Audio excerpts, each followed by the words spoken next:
ठीक है ना। अब आपको जो मैं बता रहा था कि भाई उस त्रिकोण में जब आएगा तो आपको किस तरीके से चेक करना है, वो तरीका मैंने आपको बोला। इस चार्ट में मैंने आपको बोला कि भाई एट्थ हाउस का जो एट्थ हाउस का जो लॉर्ड है वो कहाँ पे बैठा हुआ है, वो आपको देखना है। तो चौथे घर से चौथा घर यहाँ पे बैठा हुआ है। डेथ रिफ्लेक्शन हाउस क्या है ना। इस दृश्यकांड में कब जाएगा, तो एक साइन के अंदर 30 डिग्री होता है। तो जैसे अगर कोई प्लेनेट यहाँ पे है तो ये 0 से 10 डिग्री तक यहीं पे रहेगा।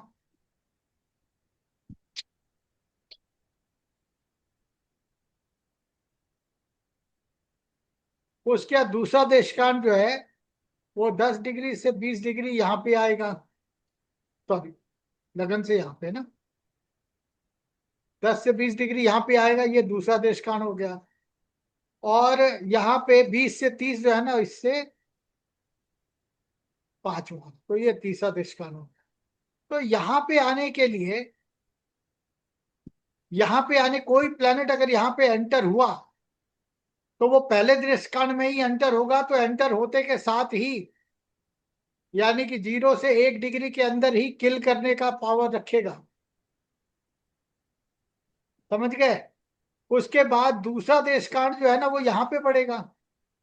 तो यहाँ पे तो मकर राशि है नहीं, तो मकर राशि का देशकांड कहाँ पे पड़ता है वो देखो। 0 से 10 डिग्री के बीच में मकर का पहला देशकांड मकर होगा।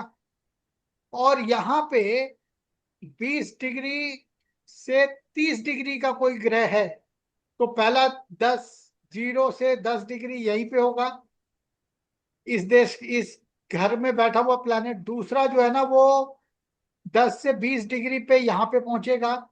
और यहां से जो 20 से 30 होगा वो यहाँ पे बैठेगा, पहुंचेगा। यानी कि छठे घर के अंदर कोई भी ग्रह यदि 20 से 30 डिग्री में पहुंचा तो उसका देशकांड कहाँ पहुंचेगा, डेथ रिफ्लेक्टिंग हाउस,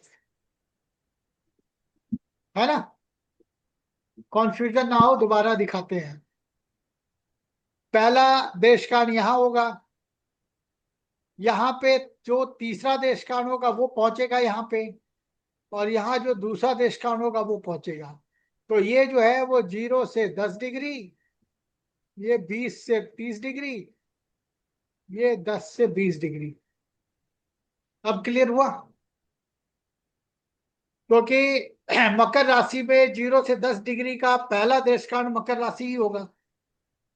अगर वो 10 से 20 में होगा तो दूसरा देशकांड यहाँ आ जाएगा, उससे पांचवा। और 20 से 30 होगा तो यहाँ आ जाएगा।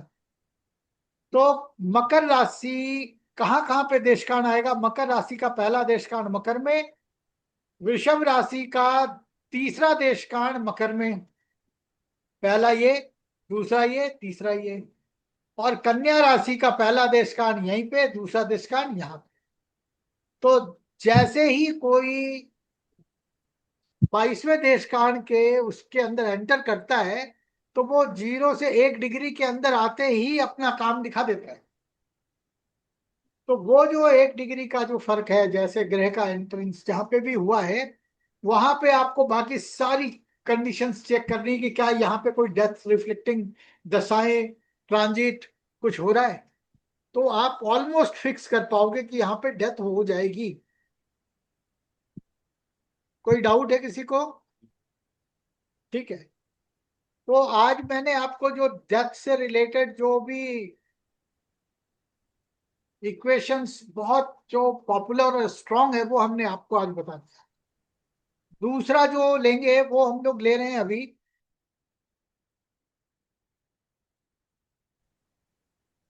किन्होंने ना ग्रुप में दिया था मैरिज को लेकर के। कोई है यहाँ पे जिन्होंने ग्रुप में दिया था? नहीं है। तो मैरिज अगर निकालनी हो तो कैसे निकालेंगे, या चाइल्ड बर्थ अगर निकालना हो तो कैसे निकालेंगे, क्या तरीका होगा कि आप इसको निकाल पाओ कि यहाँ पे मैरिज हो जाएगी, यहाँ पे चाइल्ड बर्थ होगा। तो रूल नंबर 1 पहला क्या है? Check promise. प्रॉमिस क्या है? कि घटना डिनाई नहीं होनी चाहिए। प्रॉमिस ना हो, 7-5-11 में नहीं गए, 2-5-11 में नहीं गए, चलेगा। लेकिन 7 की इन्वॉल्वमेंट में 6-4-10-12 जैसे कस्पल पोजीशन ना हो, यानी डिनाइल ना हो, तो मैरिज पक्की है, हो जाएंगे। तो मैरिज के लिए प्राइमरी और सपोर्टिव हाउस लेंगे। तो पहला घर इसी की शादी होनी है, स्पाउस का घर 7वां, लव एंड केयर का घर 5वां, और फुलफिलमेंट ऑफ डिजायर का घर 11वां। इन चारों कस्प के राशि लॉर्ड, स्टार लॉर्ड, सब लॉर्ड और सब लॉर्ड, प्लस इन भाव का एसबीसी चार्ट में कोई बैठा हो, उसको आप बाहर निकालो। है ना? ये दूसरा कंडीशन है, निकाल लिया आपने। तीसरे कंडीशन में क्या देखेंगे कि आपको फेवरेबल,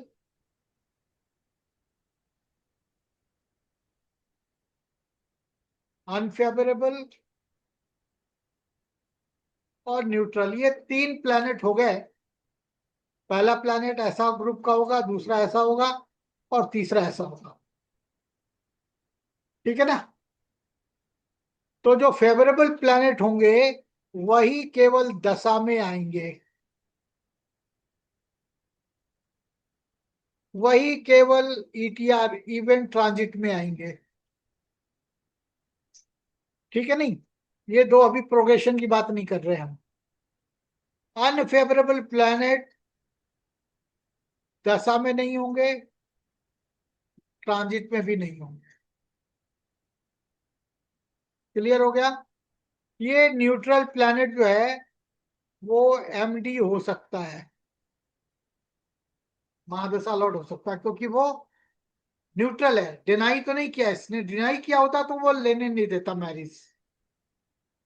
तो आपको केवल ध्यान क्या रखना है कि जो फेवरेबल प्लैनेट है, आपकी कुंडली में टोटल 9 प्लैनेट हैं, इनमें से कितने फेवरेबल हैं और कितने अनफेवरेबल हैं, ये आपको बाहर निकाल लेना है। दूसरा अलग से कंडीशन जो है कि जो भुक्ति लॉर्ड बनेगा, ये भुक्ति लॉर्ड जो होगा ना, वो रिलेटेड प्लैनेट होगा। किसका? 7th एसएसएल का, या वर्चुअल 7th एसएसएल। है ना? आपको रिलेटेड प्लैनेट जो है ना वो हमने पढ़ाया हुआ है, किसी को डाउट है तो वो पूछ लेगा, अभी तो मैं बता दूंगा। एक बार सर जस्ट दोहरा दीजिए। हेलो हाँ अनिल जी। सर, एक बार दोहरा दीजिए, ब्रशअप हो जाएगी आइडिया। देखिए, रिलेटेड प्लैनेट का मतलब ऐसा प्लैनेट जो कारक भाव के स्वामी यानी सब लॉर्ड के साथ अपना संबंध स्टैब्लिश कर रहा हो। तो नंबर 1 में जो होगा वो सेल्फ होगा, 7th एसएसएल। हम्म। दूसरे में होगा वर्चुअल 7th एसएसएल। तीसरे में होगा प्लैनेट जो कि 7th एसएसएल का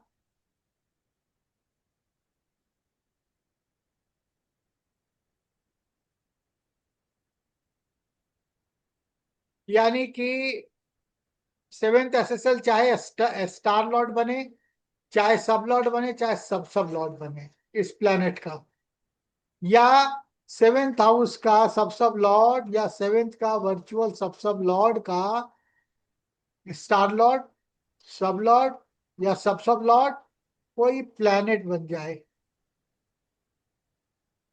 यस। ठीक है? आखिरी कंडीशन, प्लैनेट एक और ये 7th का एसएसएल हो या वर्चुअल 7th एसएसएल हो, ये दोनों एक ही प्लैनेट के स्टार में बैठे हो। जैसे मान लो 7वें का एसएसएल जो है वो मार्स है, और ये एक प्लैनेट है जो दशा में भुक्ति लॉर्ड बन रहा है, ये दोनों ही शनि के नक्षत्र में या किसी एक ही ग्रह के नक्षत्र में बैठे, क्योंकि प्लैनेट अपना रिजल्ट काय से देता है, अपने स्टार लॉर्ड से। ये कंडीशन आ गई।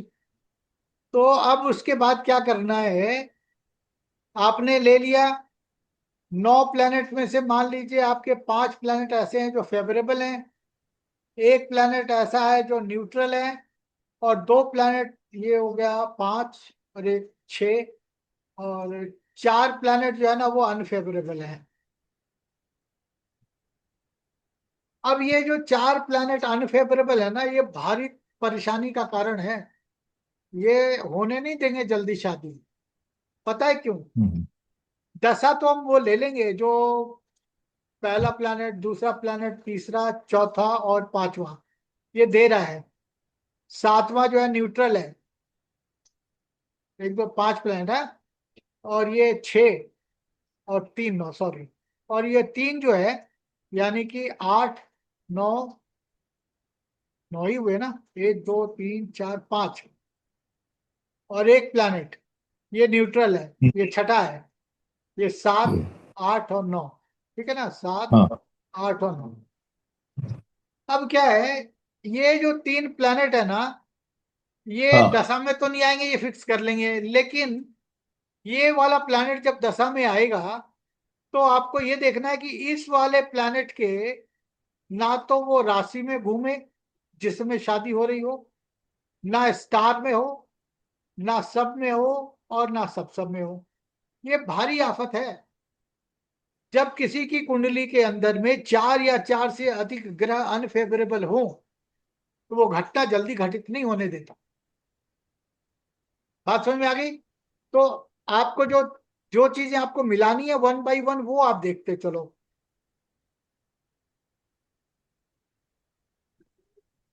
रूल के हिसाब से पहले कुंडली को आप ठीक से भी पढ़ना, एक बार पढ़ोगे तो वो अच्छा ही है आपके लिए, है ना। तो रूल क्या बोलता है, उस रूल को आप बहुत ध्यान से समझ लो। नंबर 1 के अंदर प्रॉमिस होना चाहिए, है ना। नंबर 2 के अंदर जो है वो क्या करना है आपको, प्लैनेट जो है ना, प्लैनेट आपको लेना है कस्प से। कस्प कौन होगा? प्राइमरी प्लस सपोर्टिव प्लस लग्न, क्योंकि हर घटना तो लगन से ही चलेगी। ठीक है नहीं? प्लैनेट फेवरेबल और अनफेवरेबल, न्यूट्रल। ठीक है नहीं? ये आपने लेना है। तो शादी तभी होगी जब सारे के सारे यहाँ पे जो दशा लॉर्ड हैं वो फेवरेबल होंगे, और ट्रांजिट में भी यही ग्रह होगा, ट्रांजिट में भी यही ग्रह होगा, है ना। उसके बाद लेते हैं हम सन, मून और जुपिटर। डेथ केस में सैटर्न लेते हैं, इसमें जुपिटर लेते हैं। ये जो प्लेनेट होगा ये शादी के टाइम पे किसी न किसी राशि स्टार सब वो सब पे चलेगा। ये सारे के सारे प्लेनेट,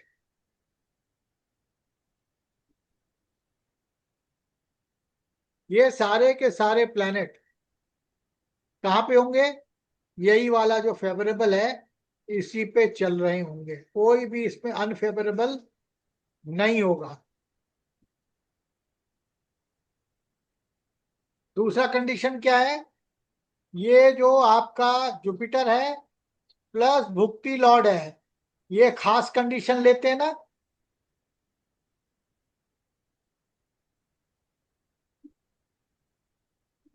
ये रिलेटेड प्लैनेट होता है सेवेंथ एसएसएल का, चाहे वर्चुअल सेवेंथ एसएसएल का। दूसरा क्या होगा, को रूलिंग प्लैनेट होगा, 1 का, 5 का, 7 का, 11 का। उसके बाद क्या होगा, वो 7 + 5 और 11 के अंदर जा रहा होगा, तो रिलेटेड भी होना चाहिए और 5 7 11 में भी होना चाहिए सेम। ये जो राशि लॉर्ड है, जुपिटर का जो राशि लॉर्ड है और भुक्ति लॉर्ड है, वो एकदम कॉमन प्लैनेट हो सकते हैं, या दोनों एक ही तरीके से, जैसे हम भुक्ति लॉर्ड का चयन करते हैं वैसे ही जुपिटर का साइन लॉर्ड का भी चयन हम इसी तरीके से करेंगे। क्लियर हो गया? उसके बाद सन का सब लॉर्ड और मून का स्टार लॉर्ड, ये 7th हाउस के सब सब लॉर्ड से या 7th हाउस के वर्चुअल सब सब लॉर्ड से अपना रिलेशन एस्टेब्लिश करेगा। और ठीक वैसे ही जैसे हमने आपको रिलेटेड प्लैनेट बताया था, रिलेशन एस्टेब्लिश करेगा 7वें घर के सब सब लॉर्ड या वर्चुअल से, और वो खुद भी 7 5 11 में जाना चाहिए होगा। यही कंडीशन बच्चे के लिए भी लेंगे, केवल इन्वॉल्वमेंट और कमिटमेंट चेंज होगा, रूल सारे यही रहेंगे। यहां तक किसी को डाउट है? अब देखो, प्रोग्रेशन जो है ना वो लेना बहुत जरूरी है।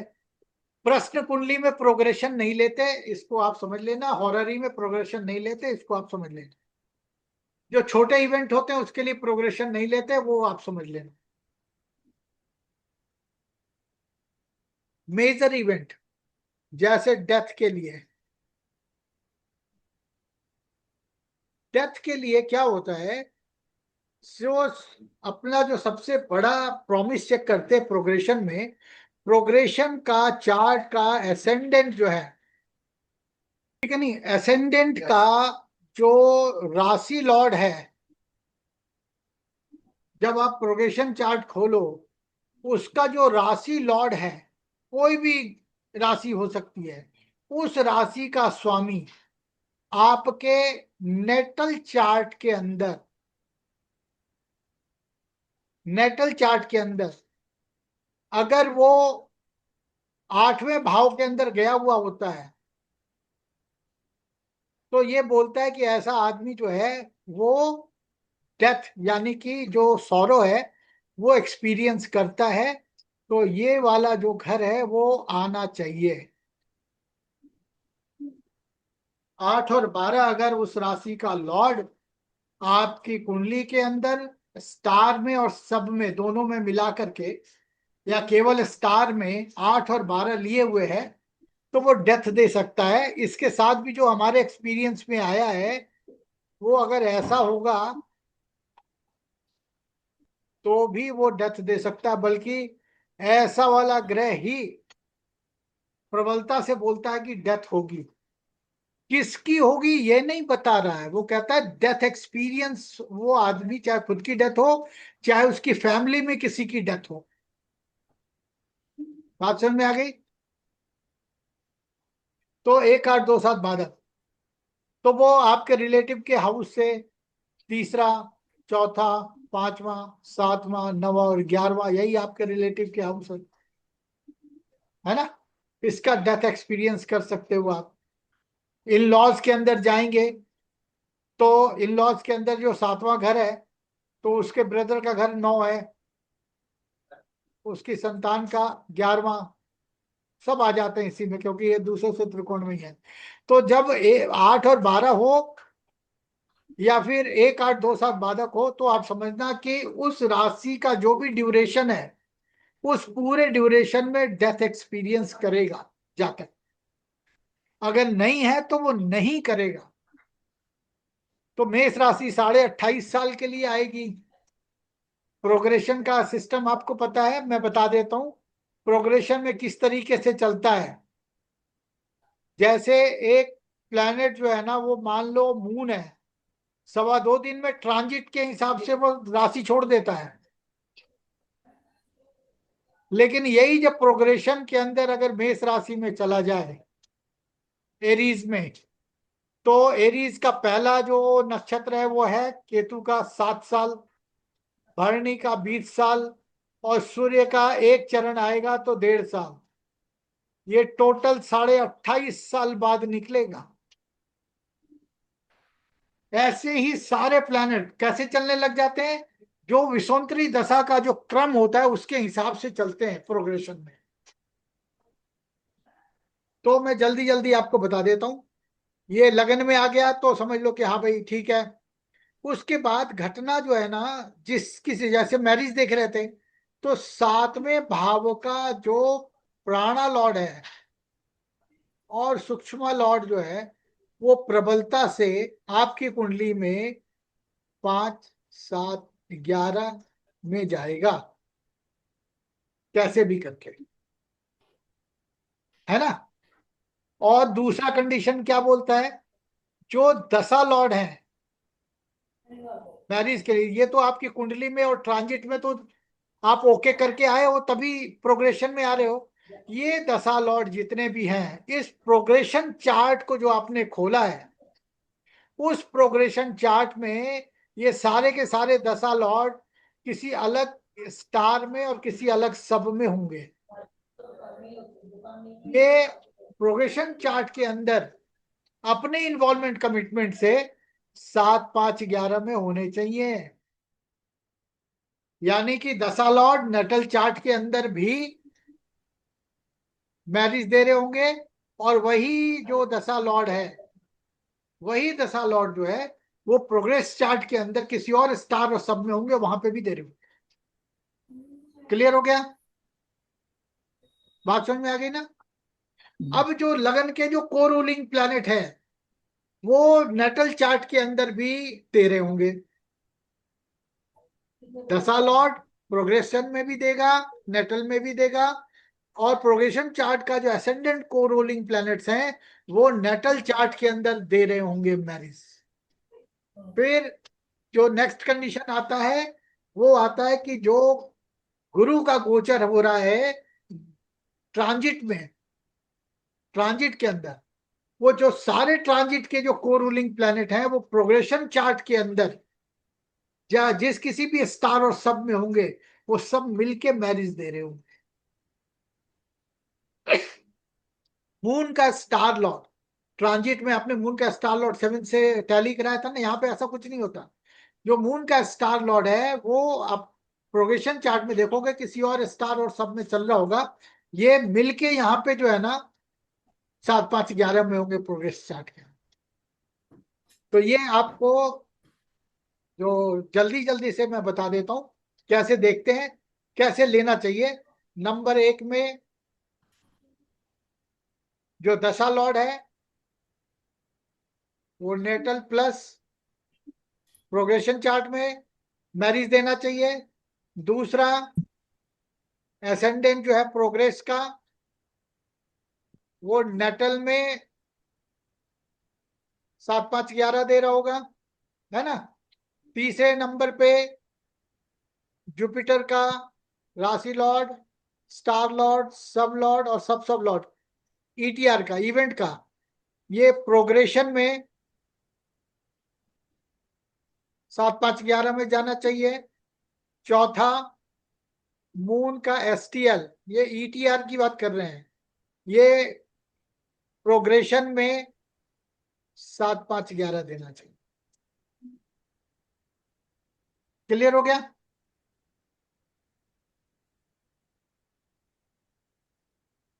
तो एक बार रिकैप करते हैं। महादशा लॉर्ड न्यूट्रल होगा, भुक्ति खास कंडीशन में मैरिज को बताएगा और सातवें घर से रिलेशन एस्टेब्लिश करेगा, और बाकी सारे प्राणा तक जो है ना 7 5 11 डिस्टर्ब नहीं करना भी, 7 5 11 में होंगे। दूसरा, ट्रांजिट जो है जुपिटर का, उसका साइन लॉर्ड और भुक्ति लॉर्ड एक ही कंडीशन से चयन होगा, ठीक है।